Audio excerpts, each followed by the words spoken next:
إن الحمد لله نحمده ونستعينه ونستهديه ونعوذ بالله من شرور أنفسنا ومن سيئات أعمالنا من يهده الله فلا مضل له ومن يضلل فلا هادي له وأشهد أن لا إله إلا الله وحده لا شريك له وأشهد أن محمدًا عبده ورسوله أما بعد فأعوذ بالله السميع العليم من الشيطان الرجيم رب اشرح لي صدري ويسر لي أمري واحلل عقدة من لساني يفقهوا قولي۔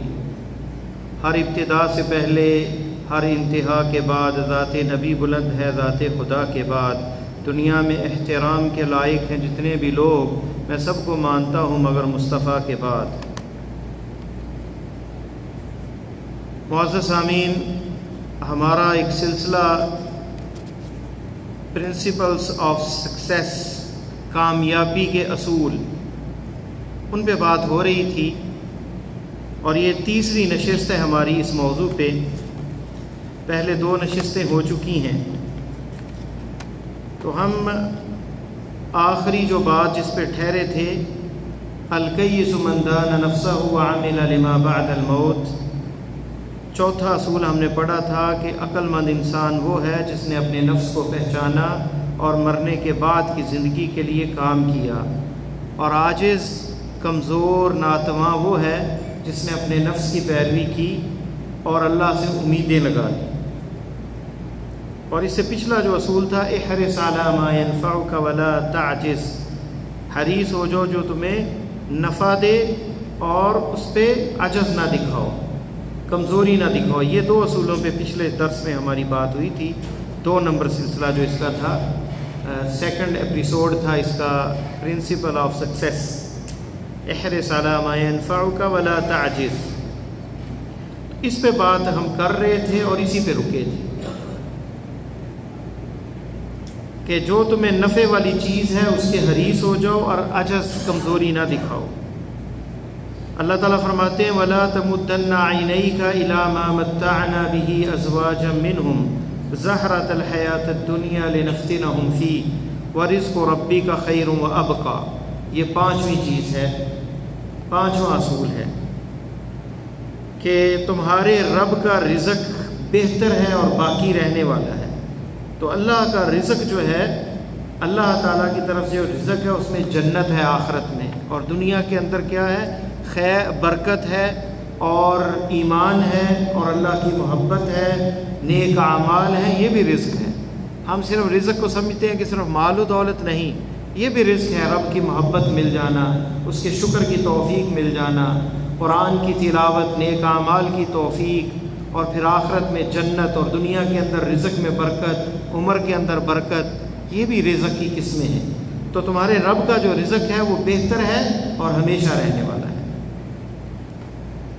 تو اس میں اس آیت میں کہا گیا نبی علیہ السلام کو کہ بندہ جب دیکھتا ہے نا کسی کو اپنے سے بہتر، مالی اعتبار سے، سٹیٹس کے اعتبار سے، رہن سہن کے اعتبار سے، جاب کے اعتبار سے، گاڑی اور جو رہن سہن اس کا ہے، کھانا پینا اس کے اعتبار سے، تو بندے کے دل کے اندر یہ ناشکری کا جذبہ پیدا ہوتا ہے اور بندہ کہتا ہے کہ میرے پاس تو کچھ بھی نہیں۔ تو پیارے حبیب صلی اللہ علیہ وسلم کو اللہ تعالیٰ نے کہا کہ اپنی جب آنکھیں اٹھاؤ، لا تمدن عینیک، توقید کے ساتھ فرمایا کہ اپنی نظریں نہ اٹھاؤ ان لوگوں کی طرف جنہیں ہم نے متع دیا ہے، فائدے دیے ہیں، دنیا عطا کی ہے، ازواج منہم، بیوییں ہیں ان کی، شاندار دنیا کی نعمتیں ہیں، زہرۃ الحیات الدنیا، یہ دنیا کے پھول ہیں، ظاہری ہیں۔ جو پھول کا کام کیا ہوتا ہے؟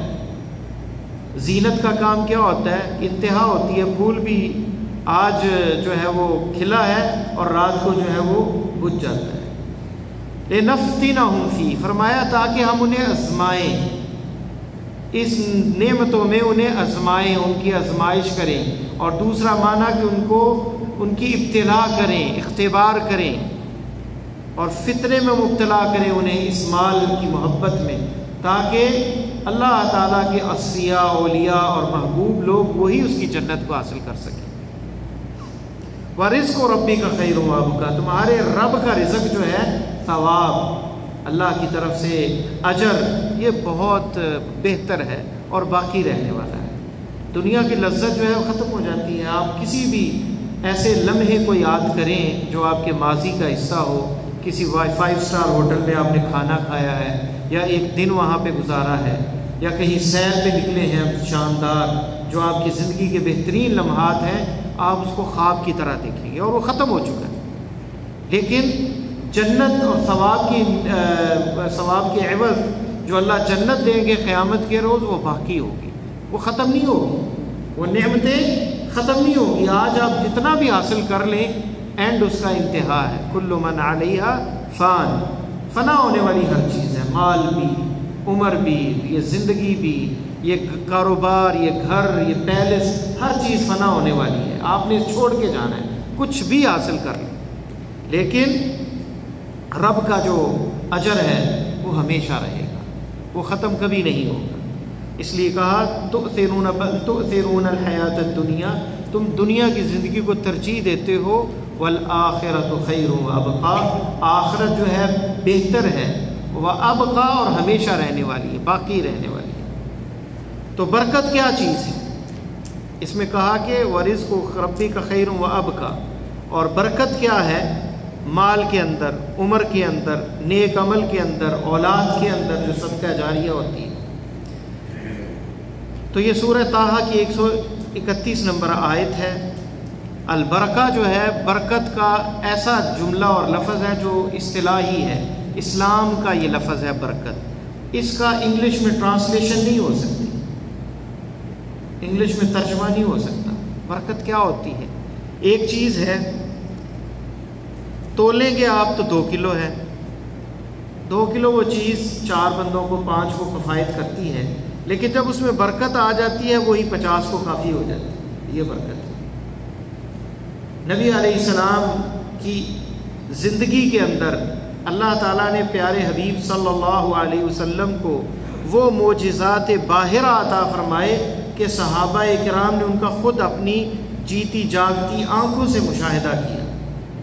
غزوہ تبوک کے موقع پر پانی کی قلت تھی، چند قطرے کسی کے پاس پانی تھے، آپ نے جو ہے وہ ایک برتن میں اکٹھے کیے، سب سے تھوڑا جو پانی تھا، جو ایک لوٹا کہہ لیں آپ، یا تھوڑا سا پانی تھا، آپ صلی اللہ علیہ وسلم نے اپنا ہاتھ مبارک اس میں ڈالا۔ آپ نے سنا ہوگا چشمے پھوٹتے ہیں پہاڑوں سے، زمین سے، اور یہ اللہ تعالیٰ کی قدرت اور کمال دیکھیں کہ اللہ تعالیٰ نے نبی علیہ السلام کے ہاتھ سے چشمہ جاری کر دیا، اتنا پانی اس سے نکلا کہ جتنا بڑا وہ لشکر تھا انہوں نے اپنے پشکیزے بھر لیے، وضو کر لیا، پانی پیا، اور آپ کے ہاتھ سے وہ پانی نکل رہا تھا اور وہ پانی استعمال کیا جا رہا تھا، آپ نے اس میں ہاتھ رکھا۔ تو یہ وہ برکت دیکھی۔ غزوہ خندق کے موقع پر نبی علیہ السلام کی دعوت کی جاتی ہے کہ چند روٹیاں اور تھوڑا سا گوشت تھا، اور آپ صلی اللہ علیہ وسلم نے پورے لشکر کو ہی بلا لیا، صحابہ کو ہی بلا لیا جو غزوہ خندق کے اندر موجود تھے۔ تو وہ تھوڑا سا آٹا اور تھوڑی سی وہ ہنڈیا جو سالن کی تھی وہ پورے لشکر نے استعمال کر، یہ ہے وہ برکت۔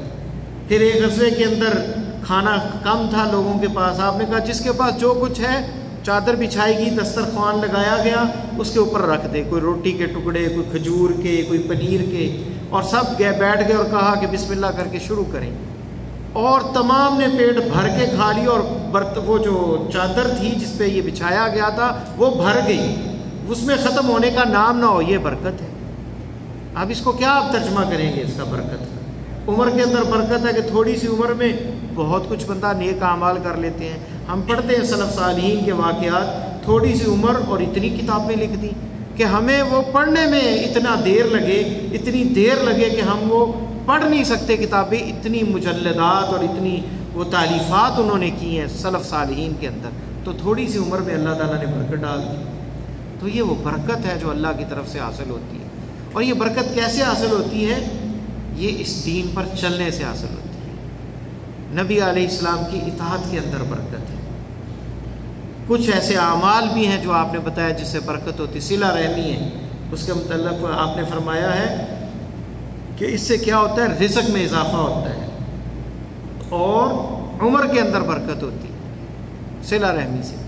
کتنے ایسے لوگ ہوتے ہیں، بعض شارحین حدیث نے لکھا کہ وہ نیک نہیں ہوتے، گناہ ان سے سرزد ہوتے ہیں، لیکن اس نیک عمل کی وجہ سے، صلہ رحمی کی وجہ سے بھائی کے ساتھ تعاون کر دیا، بہن کے ساتھ تنگ دستی تعاون کر دیا، کوئی رشتہ دار تھے، کزن تھے، تائے کے، چچا کے بیٹے اور رشتہ دار تھے، ان کے مشکل وقت میں کام آ گیا، ان کو کچھ دے دیا، اور جب کسی کی فوتگی ہوتی ہے جاتا ہے غم گساری کے لیے اور کہتا ہے کہ میں آپ لوگوں کے ساتھ ہوں، یعنی ہر کام میں وہ صلہ رحمی جو رشتہ داری ہے ان کی پاسداری کرتا ہے، تو وہ اگرچہ گناہ گار بھی ہو، اللہ تعالیٰ اس کے رزق میں ایسی برکت ڈال دیتے ہیں کہ لوگ حیران ہوتے ہیں کہ یار یہ تو بندہ ایسا ہے اور یہ بھی گناہ کرتا ہے، وہ بھی کرتا ہے، اس کے مال کہاں سے اس کا آ رہا ہے؟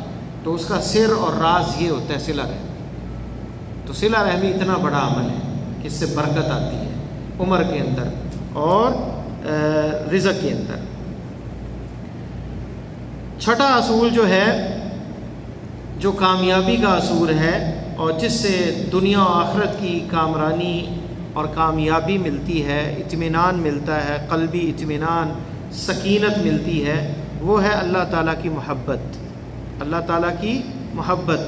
اللہ تعالیٰ فرماتے ہیں والذین آمنوا اشد حبا للہ، جو ایماندار ہیں، جو ایمان لانے والے ہیں، ان کی سب سے زیادہ محبت کس سے ہوتی ہے؟ اللہ تعالیٰ سے۔ اللہ تعالیٰ سے ان کی سب سے زیادہ محبت ہوتی ہے۔ اور حدیث میں آتا ہے، انس رضی اللہ تعالیٰ عنہ کی یہ مرفوع حدیث ہے، نبی علیہ السلام نے فرمایا ثلاث من کن فیہ وجد بہن حلاوت الایمان، تین چیزیں جس میں پائی جاتی ہیں اسے ایمان کی مٹھاس ملتی ہے۔ میٹھی چیز اچھی لگتی ہے نا بندے کو، تو مٹھاس اسے ملے گی، میٹھی یعنی ایمان کی مٹھاس، ایمان کی حلاوت یعنی وہ سکون، وہ قرار، وہ قلبی اطمینان، یہ ملے گا اسے اگر یہ تین کوالٹیز اس کے اندر پائی جاتی ہیں، تین وصف یہ پائے جاتے ہیں۔ پہلا کیا ہے؟ ان یکون اللہ ورسولہ احب الیہ مما سواہما، سب سے زیادہ محبت اللہ اور اس کے رسول سے، سب سے زیادہ محبت سیر فہرست، ٹاپ آف دا لسٹ کیا ہو؟ اللہ اور اس کے رسول۔ دنیا کا کوئی آدمی، رشتہ داری، رسم و رواج، آپ کا دوست، آپ کی خواہشات، آپ کی تمنائیں، آرزویں، کوئی بھی چیز آڑے آتی ہے تو وہ مقدم کس کو کرتا ہے؟ اللہ اور اس کے رسول کو۔ تو والذین آمنوا اشد حبا للہ، تو سب سے زیادہ ان کو محبت اللہ اور اللہ کے رسول سے ہوتی ہے۔ تو یہ پہلا وصف ہے۔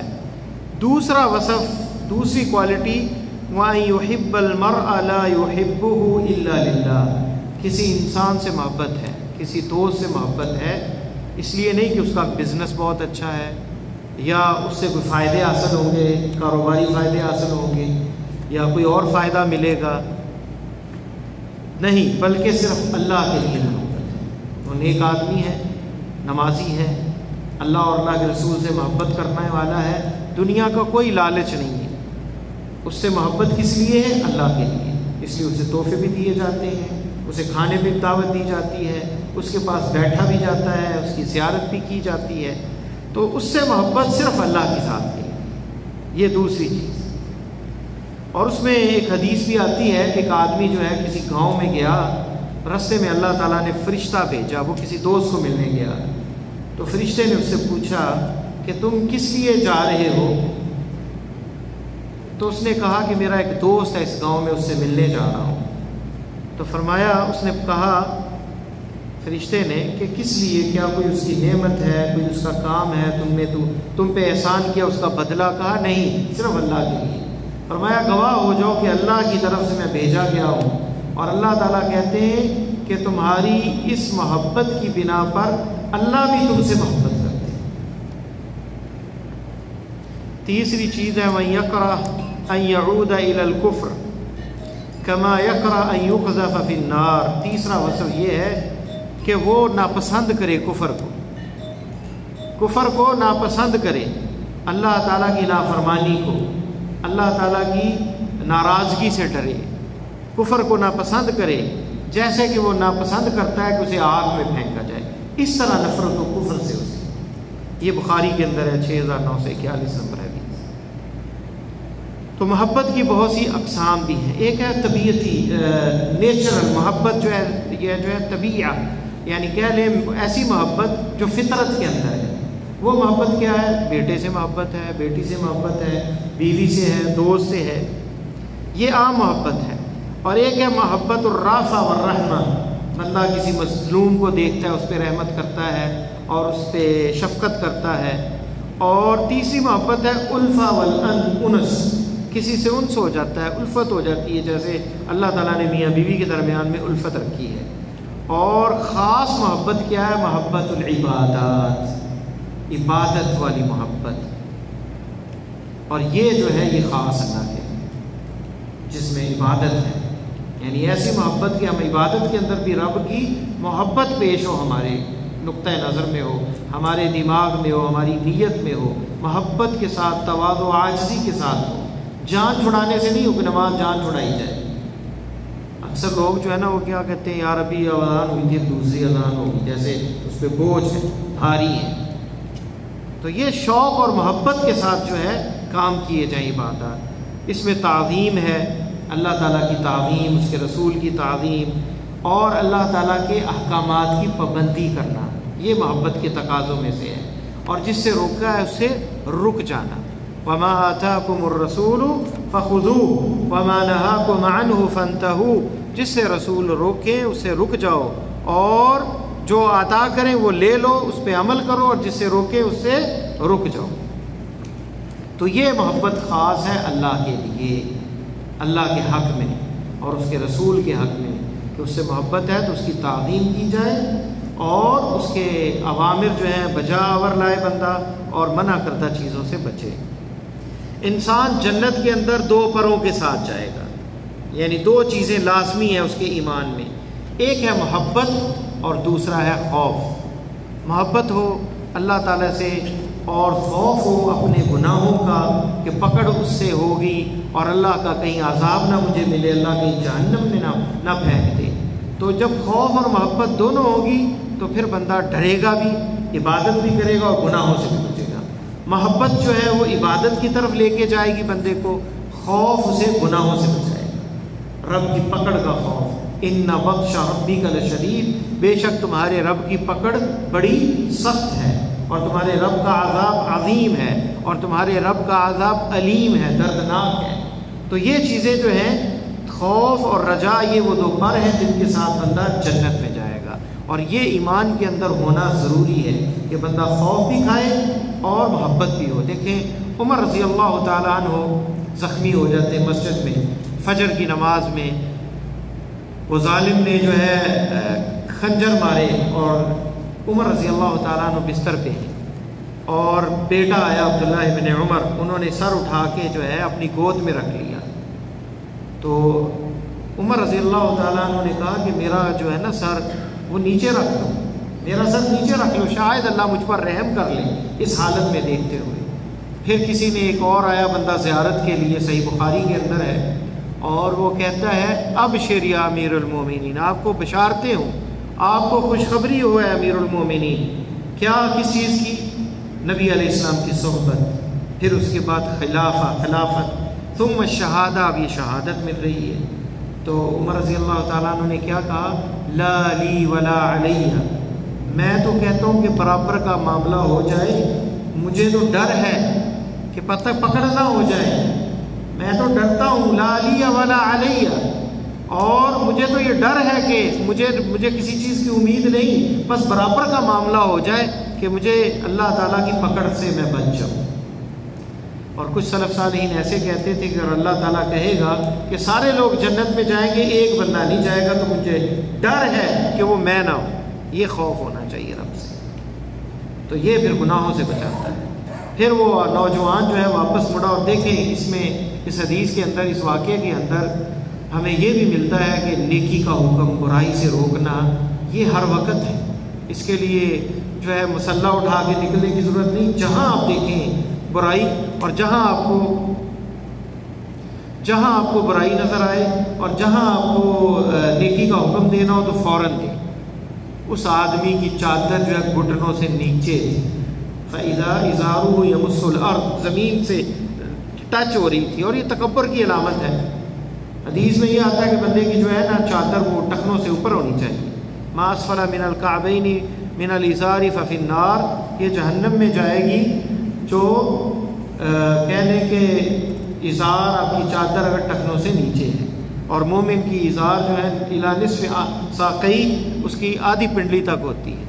تو عمر رضی اللہ تعالیٰ عنہ زخمی حالت میں موت کے قریب کہتے ردوا علی الغلام، اس کو واپس کرو میری طرف۔ واپس آیا، اسے کہا کہ اے میرے بھائی کے بیٹے، ارفع ثوبک، اپنی چادر کو اوپر اٹھاؤ، فإنہ انقی لثوبک، اس میں تمہاری چادر صاف رہے گی، زمین سے نہیں ٹکرائے گی تو مٹی نہیں لگے گی۔ وَأَنْقَى لِثَوْبِكَ وَأَتْقَى لِرَبِّكَ، اور اس میں تمہارے رب کا تقوی زیادہ ہے۔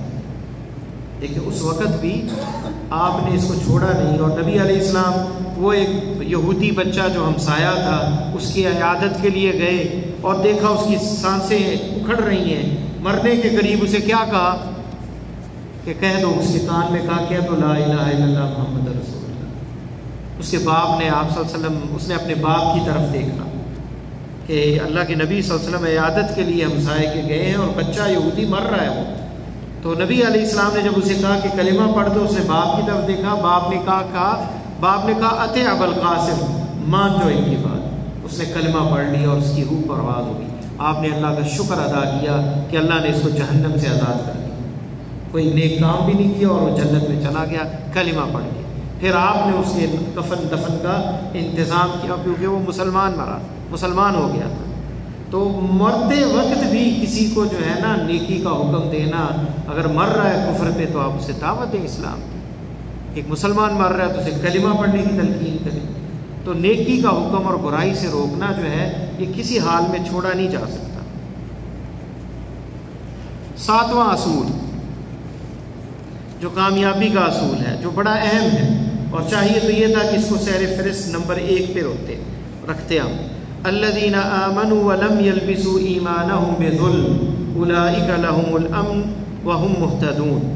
قرآن کی آیت ہے، وہ لوگ جو ایمان لائے اور اپنے ایمان کو انہوں نے ظلم کے ساتھ جو ہے گدلا نہیں کیا، اپنے ایمان کو خراب نہیں کیا، اپنے ایمان کی حفاظت کی ہے ظلم سے۔ اولئک لہم الامن، ان کے لیے امن بھی ہے، وہم مہتدون، اور وہ ہدایت والے۔ یہ ظلم سے مراد کیا ہے؟ یہاں جو ظلم ہے اس سے مراد جو ہے وہ شرک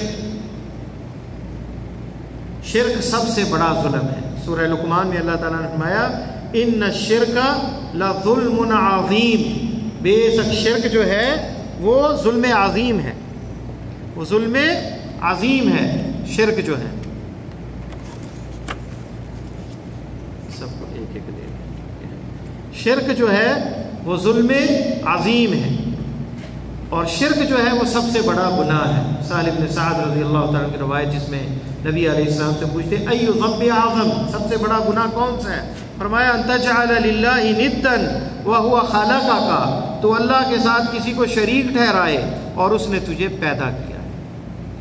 اور ایک اور حدیث بخاری اور مسلم میں، الا انبئکم باکبر الکبائر، تمہیں بڑے بڑے گناہوں کے بارے میں نہ بتاؤں؟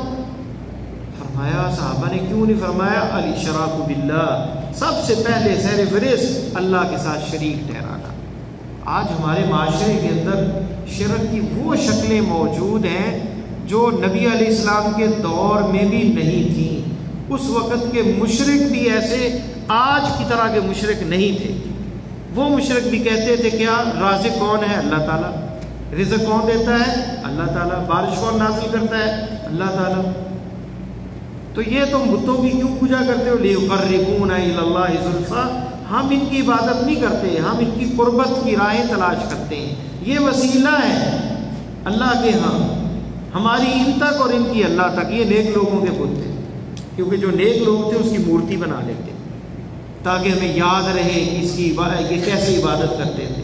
پھر وہ فوت ہو گئے، بعد میں آئے وہ تبرک کرنے لگے، ہاتھ پھیرنے لگے، تیسری نسل آئی وہ سجدہ کرنے لگے، ان سے مدد مانگنے لگے۔ اس طرح شرک جو ہے بتوں کی عبادت اس طرح شروع ہوئی نوح علیہ السلام کے بعد۔ اور اللہ تعالیٰ نے یہ ذکر کیا قرآن میں، اور نبی علیہ السلام نے اس کی وضاحت بھی کی. ود، سوا، یغوث، یعوق، یہ قرآن نے ذکر کیے. نیک لوگ تھے ان کے صالحین جن کے بت بنائے گئے تھے. تو یہ مشرکین مکہ بھی اگر کشتی پھنس جاتی بھور میں، دعوا اللہ مخلصین لہ الدین، ایک اللہ کو پکارتے. کشتی بھور میں پھنسی، کس کو پکارتے؟ ایک اللہ کو. ہمارے کس کو پکارتے ہیں؟ عبد القادر جیلانی میری کشتی پار لگا دینا. کیا کہتے ہیں؟ عبد القادر جیلانی میری کشتی پار لگا دینا. پھر وہ تصویریں ہیں گھروں میں لگی ہوئی کہ جناب وہ بزرگ ایک ہیں، تسبیح ہاتھ میں پکڑی ہوئی ہے اور کشتی ہاتھ پہ اٹھائی ہوئی. وہ اتنی بڑی مخلوق دکھایا ہے کہ کشتی ہاتھ پہ آئی ہوئی ہے، اور کہتے ہیں 40 سال پہلے وہ ڈوبی تھی، اس کو نکال دیا. انتہا ہے جہالت کی، اور کہہ لیں کہ انتہا ہے ماننے والوں کی کہ نہ اس کی کوئی سند ہے، نہ کوئی بات ہے، نہ عقل مانتی ہے کہ 40 سال لوگ جو ہے کتنے مر جاتے ہیں، 40 سال میں کتنے بچے مر جاتے ہیں، نوجوان مر جاتے ہیں، وہ سارے زندہ رہے پانی کے اندر 40 سال. اللہ کے نبی صلی اللہ علیہ وسلم کے دور میں تو ایسا نہیں ہوا، تو ابھی ایسا ہو گیا. عبد القادر جیلانی میری کشتی پار لگا دی.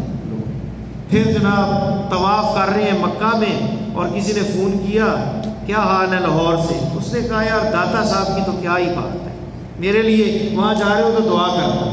خود کہاں ہے؟ مکہ کے اندر طواف کر رہا ہے، اور دعا کہاں منگوا رہا ہے؟ داتا صاحب یعنی علی جویری قبر میں.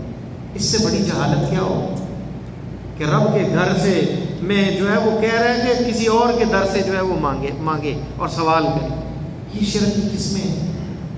گلی گلی کے اندر قبر، اس کے اوپر چادریں چڑھائی جاتی ہیں، دیا جلایا جاتا ہے، پھر عمارت بنا دی جاتی ہے. بچے، یتیم بچے سردی میں ٹھٹر رہے ہیں، اور سردی کے اندر جو ہے ان کے پاس کپڑے نہیں، اور ایک قبر کے اوپر 50 چادریں، اور پھر شام کو وہی چادریں جو ہے دکانوں پہ پہنچ جاتی ہیں، اور پھر وہ بک کے پھر دوبارہ آ جاتی ہیں. یہ بزنس ہو رہا ہے. ابھی کہاں گئے وہ بابے اور وہ سارے یہ مزاروں والے جو ڈوب گئے اس سیلاب کے اندر؟ وہ بچا سکے اپنے آپ کو اور گاؤں کو؟ لوگ کہتے تھے کہ جی یہ بچاتے ہیں اور یہ بابے یہ کرتے ہیں وہ کرتے ہیں. ڈوب گئے، وہ قبریں بھی ڈوب گئیں، وہ مزار بھی ڈوب گئے سندھ کے اندر، جن سے لوگ غیر اللہ کے نام پہ جو ہے پکارتے تھے، دعائیں مانگتے تھے. ہم روز نماز میں پڑھتے ہیں ایاک نعبد و ایاک نستعین، اے اللہ ہم تیری ہی عبادت کرتے ہیں اور تجھی سے مدد مانگتے ہیں.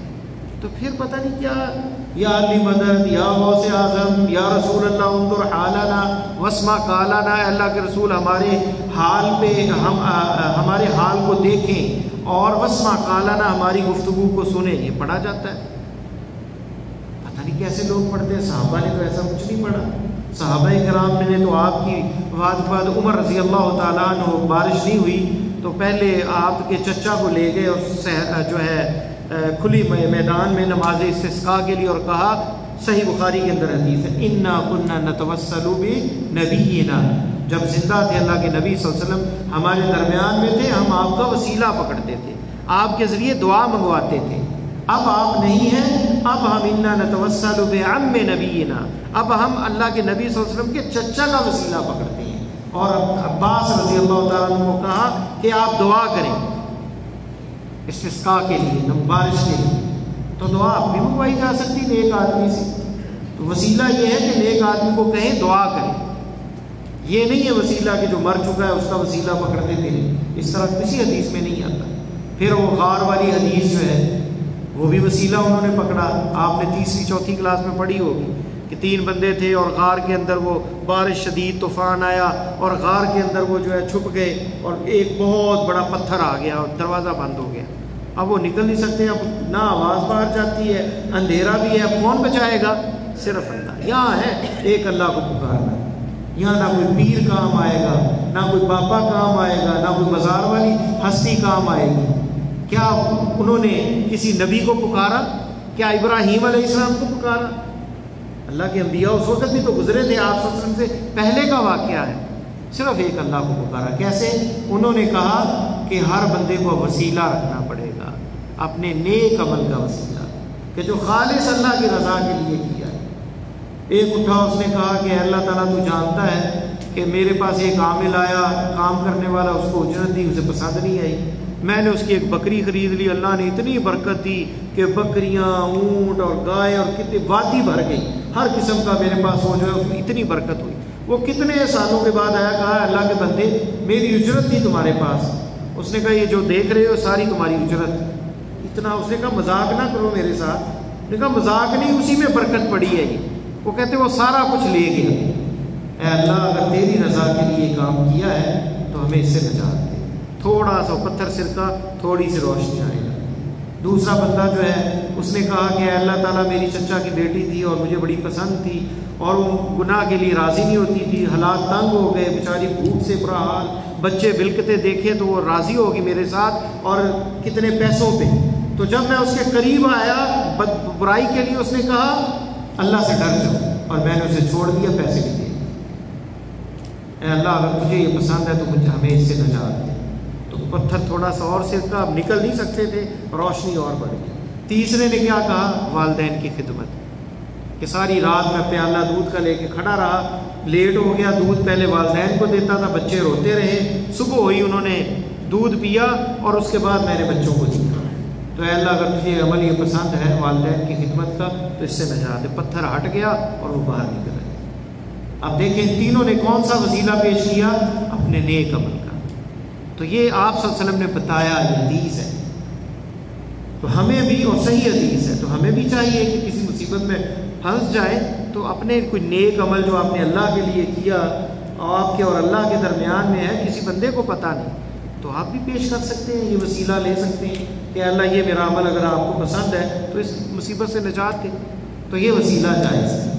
پھر اللہ تعالیٰ نے قرآن میں ذکر کیا وَلِلَّهِ الْأَسْمَاءُ الْحُسْنَى فَادْعُوا بِهَا، اللہ کے اچھے اچھے نام ہیں، ان کے ساتھ پکارو۔ حدیث میں آتا ہے الَذُّ بِهِ یا ذا الجلال والاکرام، اللہ کو پکارا کرو یا ذا الجلال والاکرام کہہ کر۔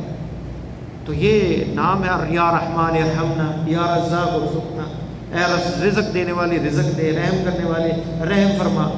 تو اللہ کے اچھے اچھے ناموں کا وسیلہ، نیک عمل کا وسیلہ، ایک نیک انسان کی دعا کا وسیلہ، اسے دعا کروانا، یہ تین وسیلے ثابت ہیں، بس اس کے علاوہ کوئی اور وسیلہ ثابت نہیں۔ وسیلے کا مطلب ہے ذریعہ اللہ کے قرب کو حاصل کرنے کا، اللہ کی رضا یا اپنی حاجت پوری کرنے کا ذریعہ۔ تو یہ تین وسیلے جو ہیں قرآن و سنت سے ثابت ہیں۔ تو ایمان جو ہے اگر گناہوں سے بچا لے بندہ، شرک سے بچا لے اپنے ایمان کو، توحید والا ہو، تو اس کی کیا ہی بات ہے۔ حدیث قدسی ہے، اللہ تعالیٰ فرماتے ہیں، نبی علیہ السلام نے فرمایا، اللہ کہتا ہے کہ اے آدم کی اولاد، اگر تو زمین گناہوں سے بھر کے لے آئے، وَلَوْ بَلَغَ ذُنُوبُكَ عَنَانَ السَّمَاءِ، آسمان کی بلندیوں تک تمہارے گناہ ہو، ثُمَّ لَقِيتَنِي، پھر مجھ سے ملاقات ہو، لَمْ تُشْرِكْ بِي شَيْئًا، تم نے شرک نہ کیا، شرک نہیں کیا، کسی کے سامنے جھکے نہیں، اللہ کے علاوہ کسی اور کے لیے جو ہے منت نہیں مانی، اللہ کے علاوہ کسی اور کے نام پہ نہیں دیا، اللہ کے نام پہ خرچ کیا، اللہ کے سامنے جھکے اور غیر اللہ کو مدد کے لیے نہیں پکارا، صرف ایک اللہ پہ توکل اور بھروسہ کیا، تو کیا ہے؟ لَأَتَيْتُكَ بِقُرَابِهَا مَغْفِرَةً، میں زمین بھر کر معافی کی لے آؤں گا، وَغَفَرْتُ لَكَ وَلَا أُبَالِي، تجھے معاف کر دوں گا، پرواہ نہیں کروں گا۔ تو کتنا بڑا اجر ہے یہ توحید، کتنی بڑی نیکی ہے۔ جہنم سے اللہ تعالیٰ نکالیں گے آخر میں جس کے دل میں ذرہ برابر بھی ایمان ہوگا، وہ بھی جہنم سے نکال لیا جائے گا۔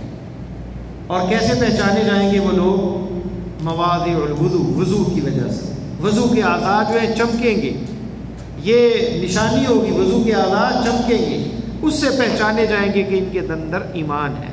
اب جو نماز ہی نہیں پڑھتا تو اس کے اعضاء تو نہیں نہ چمکیں گے، کیا حال ہوگا اس کا۔ اور قرآن نے بھی کہا ما سلککم فی سقر، جہنمیوں کے بارے میں کہ تمہیں جہنم میں کیا چیز لے آئی؟ قالوا لم نکن من المصلین، ہم نماز نہیں پڑھتے تھے، مسکینوں کو کھانا نہیں کھلاتے تھے، اور آوارہ لوگوں کے ساتھ گھومتے تھے، اور قیامت کے دن کا انکار کرتے تھے۔ تو یہ جو ہے الذین آمنوا ولم یلبسوا ایمانہم بظلم، تو ظلم سے بچنا، شرک سے بچنا جو ہے، اور اس کی دعوت بھی دینا کہ شرک سے بچیں، توحید کی لوگوں کو دعوت دیں۔ 11 تاریخ آتی ہے، دودھ بیچنے والے جو ہے نا وہ جناب دودھ نہیں بیچتے. کیا ہو گیا جی دودھ کیوں نہیں بیچ رہے؟ وہ کہتے ہیں ہماری بھینسیں مر جائیں گی، بابا جی جو ہے نا جن کے نام پہ ہم دودھ تقسیم کرتے ہیں وہ مار دیں گے. 11ویں والے کے نام پہ وہ دودھ بانٹتے ہیں، جس کو کیا کہتے ہیں 11 تاریخ قمر کی، یہ قمری مہینے کی، اور اس میں دودھ نہیں ملتا. کیا وجہ ہے کہ وہ لوگ کہتے ہیں ہماری بھینسیں جو ہے اس کو یہ ہو جاتا ہے اور وہ ہو جاتا ہے. شیطان بھی پھر کرتا ہے پنگے. جو یہ کام کرتا ہے نا وہ ایک دفعہ نہ دے گا نا تو لازمی کوئی نہ کوئی چھیڑ خانی کرے گا وہ، تاکہ ہمارا عقیدہ برباد کرے. کوئی بھینس گر جائے گی، کوئی بیمار ہو جائے گی، اس کا عقیدہ اور پکا ہو جائے گا. ہاں اس دفعہ ہم نے دودھ نہیں دیا اور بانٹا نہیں، 11ویں والے کے نام پہ دیکھو ایک بھینس گر گئی. تو اس طرح کے خوف اور اس طرح کی جو چیزیں ہیں جو ہمیں اللہ سے دور کرتی. شیطان تو سب سے زیادہ بڑا جو وار اس کا ہوتا ہے وہ عقیدے کے اوپر ہوتا ہے. تو کیا اللہ کے نبی کے دور میں 11ویں تھی؟ عبد القادر جیلانی کب آئے اور کب اس کے بعد کیا انہوں نے کہا کہ میرے نام پہ دو؟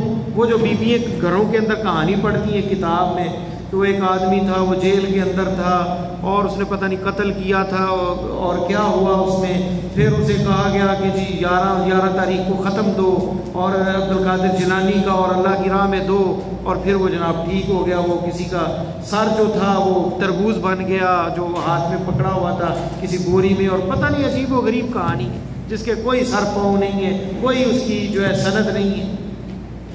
بابا جی ہوتے ہیں نیک بزرگ، وہ جب زندہ ہوتے ہیں تو کوئی کرامت نہیں ہوتی، کہتے ہیں بہت اچھے تھے نیک تھے. جب مرتے ہیں اگلی صدی آتی ہے نا تو وہ پھر ان کے متعلق کرامتیں میں شروع ہو جاتی ہیں. بابا جی ایک ٹانگ پہ 40 سال عبادت کرتے رہے. بابا جی سارے جو ہے نا 40 سال جو ہے فجر کی نماز پڑھتے رہے وہ عشاء کی وضو کے ساتھ، اور جناب بابا جی نے کبھی روزہ نہیں افطار کیا. پتہ نہیں کیا کچھ چھوڑتے ہیں لوگ. ہمارے پاس ایک بزرگ تھے، ان کے بارے میں مشہور ہوا، حالانکہ لوگ ان کو جانتے، اس کا کریکٹر بھی لوز تھا. اللہ مغفرت فرمائے اس کی، پتہ نہیں اب کیا معاملہ جا چکا ہے اس دنیا سے. کہتے وہ ڈاک تقسیم کرتا تھا، دریا نہر کے اندر پھینک دیتا ڈاک اور لوگوں کو پہنچ جاتی. ماننے والی بات ہے، ہر گھر کے سامنے سے نہر نہیں نہ گزرتی، تو لوگ اس کا مزار بنایا ہوا ہے انہوں. پھر بھائیوں کی لڑائی ہوئی، ایک نے رات کو نکال کے لے گیا اور وہ مزار خالی ہے اور اس کا جو باڈی ہے وہ کسی فیصل آباد لے گیا اور وہاں پہ اس کا مزار ہے اور عرس ہوتا ہے سالانہ. ایک آدمی تھا وہ کسی اپنے پیر کے پاس رہتا تھا، تو اس نے اسے نا اس کے پاس گدی تھی اور گدی کا بچہ ہوا، تو اس نے کہا کہ اتنے سال تم نے میری خدمت کی ہے، جو یہ بچہ تم لے لو. وہ جو ہے وہ گدی کا بچہ جو ہے نا وہ لے کر جو ہے وہ چلا گیا.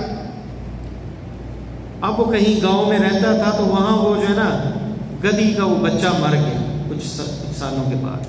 اسے اس سے پیار تھا، اس نے اس کی قبر بنائی، ایک جھنڈا لگا دیا، بیٹھا تھا.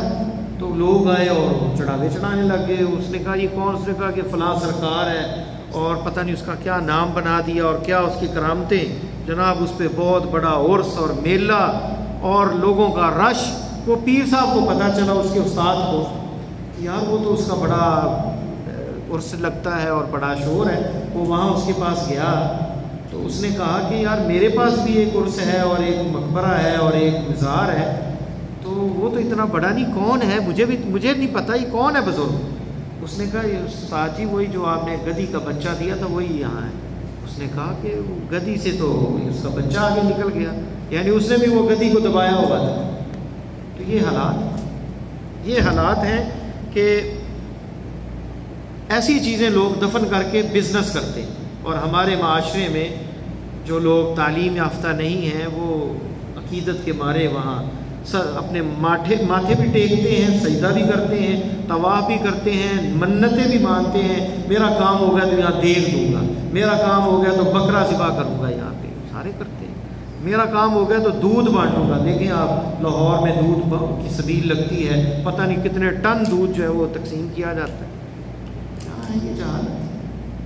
اللہ کی راہ میں دیں، غریبوں کو دیں. وہاں پہ لوگ آپ کو کون سے ملتے ہیں؟ وہ بابے ملتے ہیں جو مہینہ غسل نہیں کرتے، جوئیں پڑی ہوئی ہیں، لمبے لمبے بال ہیں. اور ایک وہ ویڈیو پچھلے دنوں دیکھی تھی، لمبے بال اس کے، اور وہ اس سے کھڑا بھی نہیں ہوا جاتا، اور وہ کوئی قوالی پہ وہ اچھل رہا ہے، اچھل کے آ رہا ہے، نیچے سے کسی نے ہاتھ دیا ہوا اس کو ہلا رہا ہے. اور بابا جی اٹھ رہا ہے اور کہتے ہیں دمال ڈالو، جو دمال نہیں ڈالے گا وہ خبیث وہابی ہوگا. یہ حالات ہیں. وہ اس کی اتنی لمبے بال ہیں کہ لوگوں نے اٹھا دے، جوئیں پڑی ہوئی ہیں، بدبو آتی ہے. یہ اللہ کے ولی ہو سکتے ہیں؟ پھر قوالی پہ مست ہے، نہ نماز پڑھنی ہے نہ کچھ اور وہاں سوٹے چلتے ہیں، یہ چرچ کے اور پتہ نہیں کیا یہ سارا کچھ چلتا ہے. وہاں پہ مزاروں کے اوپر آپ دیکھیں گے سب چرسی اور بنگی، نماز نہیں پڑھنی، بھاگے ہوئے گھروں سے، اور جناب کہتے ہیں جو کچھ ملا ہے سرکار کے قدموں میں ملا ہے. کسی کو بچہ پیدا ہو گیا تو یہ سرکار کی وجہ سے ہوا ہے، اللہ کا نام ہے. تو یہ بہت بڑے شرک کے مظاہر ہیں. کیسے امن قائم ہو، کیسے ہدایت ملے؟ اس آیت میں یہ ہے امن اگر چاہیے تو توحید چاہیے، شرک نہیں چاہیے. شرک جہاں ختم ہو جائے گا وہاں امن ہو جائے گا. اب یہ دیکھ لیں سعودی عربیہ، یہاں پہ بھی شرک تھا، یہاں پہ بھی یہ بقیع کے اندر مزار بنے ہوئے تھے. یہ تو اللہ اس حکومت کو جزائے خیر دے. اور محمد ابن عبد الوہاب رحمہ اللہ اور ملک جو ہے عبدالعزیز ان کے دور میں جب یہاں آئے تو انہوں نے سارے مزار ختم کر دیے. مکہ کے اندر 4 مصلے تھے، ہر نماز کا وقت الگ الگ امام کے پیچھے پڑھتے، حنفی الگ، مالکی الگ، شافعی، حنبلی الگ. مغرب میں مصیبت ہو جاتی، ایک ہی وقت ہوتا، ادھر سے بھی تکبیر ادھر سے بھی انہوں نے تکبیر کہی اور دوسرے امام والے وہ رکوع میں چلے جاتے. وہ مسئلہ تھا بڑا، انہوں نے آ کے ایک امام پہ اکٹھا کر دیا. یہ کیا ہے مصیبت؟ تمام دیندار تھے، تمام ائمہ کا آپس میں تعلق تھا، یہ تفرقہ اور یہ حالات تھی یہاں پہ.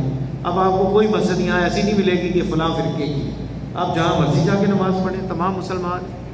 کوئی نہیں کہے گا مسجد نبی میں آپ رفع دین کرتے ہو یا نہیں کرتے ہو، ہاتھ کہاں باندھتے ہو، کوئی نہیں آپ کو اعتراض کرے گا، سارے پڑھتے ہیں نماز. تو یہ جو مصیبتیں ہیں، یہ شرک کی جو مصیبت ہے یہ سب سے بڑی. اب دیکھیں یہاں امن ہے، آپ رات 2 بجے نکلیں آپ کو ڈر نہیں ہوگا کسی چیز کا. لیکن اپنے علاقے میں آپ مغرب کے بعد نکلتے نہیں گاؤں کی طرف، گاؤں سے شہر نہیں جاتے کہ رستے میں وہ کھڑے ہوں گے کوئی اور وہ لوٹ لیں. اگر پیسے نہ نکلے تو مرغا بنا کے ماریں گے کہ پیسے لے کے کیوں نہیں نکلے. تو یہ شرک جو ہے یہ سب سے بڑی برائی ہے. ایسا وائرس ہے کہ تمام اعمال برباد ہو جاتے ہیں، تمام عمل برباد ہو جاتے ہیں یہ شرک کی وجہ سے.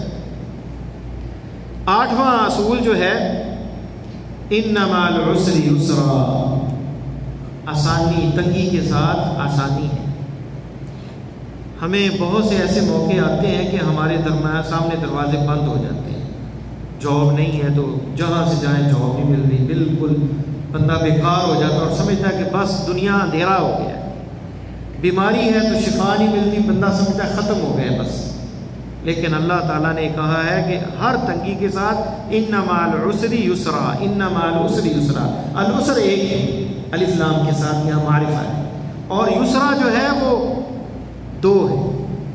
یسرا نکرہ ہے، بلکہ 2 سے بھی زیادہ ہے. یعنی آسانیاں بہت ہیں، تنگی صرف ایک ہے اور آسانیاں زیادہ ہیں. جیسے حرام تھوڑا ہے، حلال زیادہ ہے. حرام کردہ جانور تھوڑے ہیں اور حلال جانور زیادہ ہیں. اسی طرح جو ہے تنگی کے ساتھ آسانی. تو بندہ کبھی بھی مایوس نہ ہو، کیونکہ تنگی کے ساتھ آسانی ہے. اور کبھی بھی جو ہے تنگی اکٹھی نہیں ہوتی کہ 2 تنگیاں اکٹھی ہو جائیں. تو یہ دنیا کے اندر امتحان ہے، اختبار ہے، ابتلا ہے، آزمائش ہے. تو مایوسی نہیں ہونی چاہیے، مایوس نہیں ہونا چاہیے. بندہ کہے کہ میں توبہ کرتا ہوں قبول نہیں ہوگی، چھوڑ دے توبہ، نہیں کرتا رہے. نبی علیہ السلام ایک دن میں 100 دفعہ سے زیادہ استغفار کرتے اور رب سے توبہ کرتے. تو اور اللہ تعالیٰ نے کہا یا ایھا الذین آمنوا توبوا الی اللہ توبۃ نصوحا. توبہ کریں، گناہ ہوتا ہے پھر توبہ کریں، گناہ ہوتا ہے پھر توبہ. ایک دن میں 100 دفعہ گناہ کرتے ہیں، 100 دفعہ توبہ کریں. مایوسی نہ دکھائیں، تنگی کے ساتھ آسانی. ایک وقت آئے گا کہ اللہ تعالیٰ آپ کی مدد کریں گے اور شیطان مایوس ہو جائے گا، وہ نامراد ہوگا. بندہ مایوس نہ ہو، ہمیشہ توبہ جو ہے وہ متجدد رہے، وہ جاری رہے. 9ویں چیز جو ہے وہ سورہ عصر ہے.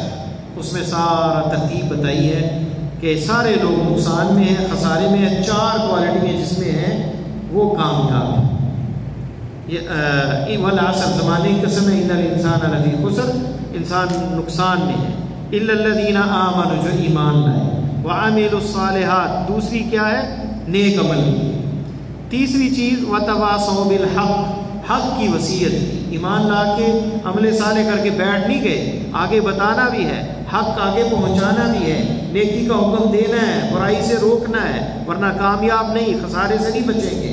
وَتَوَاصَوْا بِالصَّبْرِ، اور صبر کی وصیت کرنی ہے، خود بھی کرنا ہے، آگے بھی بتانا ہے۔ صبر کے بغیر گزارا نہیں سنتا، قدم قدم میں صبر کی ضرورت ہے۔ اور خاص کر آپ سچا دین توحید کی بات کریں گے، ان پیروں کے خلاف بات کریں گے، لوگ کہیں گے یہ وہابی ہے، یہ سعودیہ سے وہابی ہو گیا، یار تم تو بڑے پیر پسند تھے، پیروں کو چاہنے والے تھے، اب کیا ہو گیا، وہابی ہو گئے ہو تم۔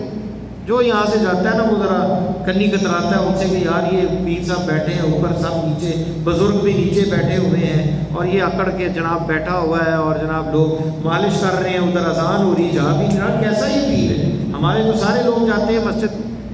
تو جب آپ تھوڑی سی بات کریں کہتے ہیں ہاں یہ وہابی ہو گیا ہے۔ تو ایمان، عمل صالح، وتواصوا بالحق، حق کی وصیت، وتواصوا بالصبر، اور صبر کی وصیت، صبر کرنا بھی ہے اور لوگوں کو بھی اس کی وصیت کرنی ہے کہ اس میدان میں صبر کی ضرورت۔ آخری بات، تلک عشرۃ کاملہ وما کنا لنہتدی لولا ان ہدانا اللہ، جنت میں جب جنتی جائیں گے وہ کہیں گے کہ اے اللہ اگر تمہاری ہدایت ہمیں نہ ہوتی، تو اگر ہدایت نہ دیتا تو ہم ہدایت نہ پا سکتے۔ تو اللہ تعالیٰ کی توفیق، اس کے بغیر ایک پتہ حرکت نہیں کرتا، یعنی ایک قدم ہم اٹھا نہیں سکتے۔ یہ نیکی اور یہ سب کچھ عبادات اللہ کی توفیق سے، اپنی کوئی اس میں اکڑ، اپنی کوئی کوشش، اپنی کوئی جو ہے ہیلا اور اپنی کچھ بھی نہیں ہے، یہ سب رب کا کرم ہے۔ جیسے کہ معاذ بن جبل کا ہاتھ پکڑ کے کہا ہے معاذ مجھے تم سے محبت ہے، نماز کے آخر میں یہ دعا نہ چھوڑنا، اے اللہ میری مدد فرما تیرا ذکر کرنے میں، رب اعنی علی ذکرک و شکرک، تیرا شکر ادا کرنے میں، وعلی حسن عبادتک، تیری بہترین عبادت، بہترین انداز میں تیری عبادت کرنے میں میری مدد فرما۔ تو اللہ کی توفیق کے بغیر کچھ نہیں ہوتا۔ بندہ کبھی تکبر اور غرور میں ہے کہ میں جناب اتنے حج، اتنے عمرے، اتنی نمازیں، کچھ بھی نہیں، یہ اللہ کی توفیق ہے، اور اللہ تعالیٰ نے آپ کو چنا اور آپ کو دیا، اس پہ اللہ کا شکر ادا کریں اور کسی گناہ گار کو حقیر نہ جانیں۔ ہو سکتا ہے کل وہ عبادت گزار بن جائے اور آپ سے یہ نعمت سلب ہو جائے اور اللہ سے آپ سے یہ نعمت چھین لے، اس لیے ہمیشہ رب کے سامنے جھکے رہیں، اس سے مدد کے طالب رہیں۔ اللہ سے دعا ہے کہ اللہ مجھے اور آپ کو قرآن و سنت پر عمل کرنے کی توفیق عطا فرمائے، خاتمہ ایمان پہ فرمائے۔ سبحانک اللہم بحمدک، اشہد ان لا الہ الا انت، استغفرک و اتوب الیک۔